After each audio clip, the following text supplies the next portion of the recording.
représentant spécial du secrétaire général et le chef du bureau des Nations Unies pour l'Afrique de l'Ouest et du Sahel à la tête d'une délégation à une séance de travail au ministère des Affaires étrangères et de la coopération internationale.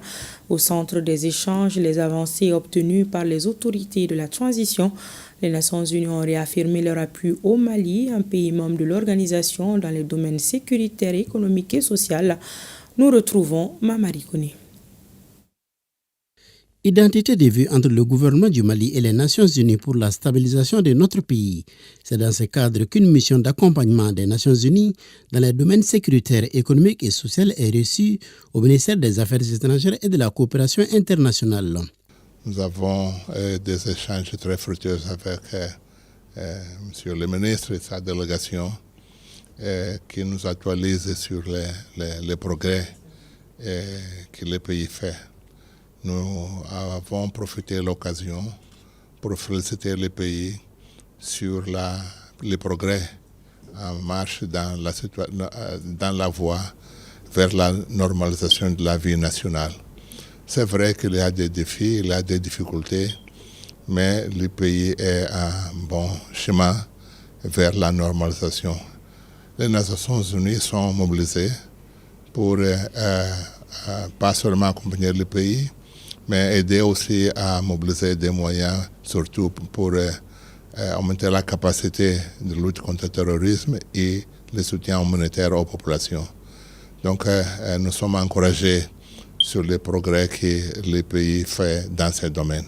Le Mali, c'est un membre des Nations Unies. Donc nous avons, l'organisation a l'obligation de soutenir le pays, d'écouter le pays et de comprendre les défis du pays pour mieux aider le pays à faire les progrès.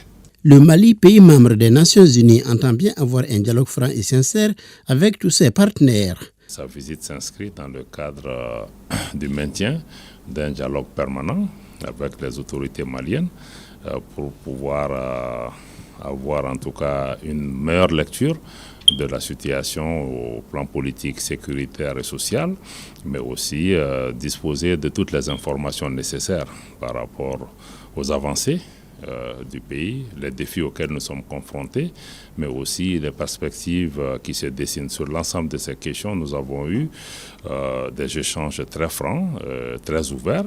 Et nous avons aussi écouté les conseils et les appréciations du représentant spécial du secrétaire général et des messages qu'il voudrait faire passer à notre niveau, messages que nous avons enregistrés et messages qui seront transmis aux plus hautes autorités du Mali pour appréciation. Le Mali demeure, comme il l'a indiqué, membre des Nations Unies. Nous allons continuer à travailler avec les Nations Unies au plan régional, mais aussi même à travers l'équipe des Nations Unies qui vit parmi nous ici. À noter que le représentant spécial du secrétaire général et chef du bureau des Nations Unies pour l'Afrique de l'Ouest et du Sahel, UNOWAS, n'est pas à sa première visite au Mali. En août 2023, il avait effectué une visite dans notre pays dans le cadre de sa prise de fonction.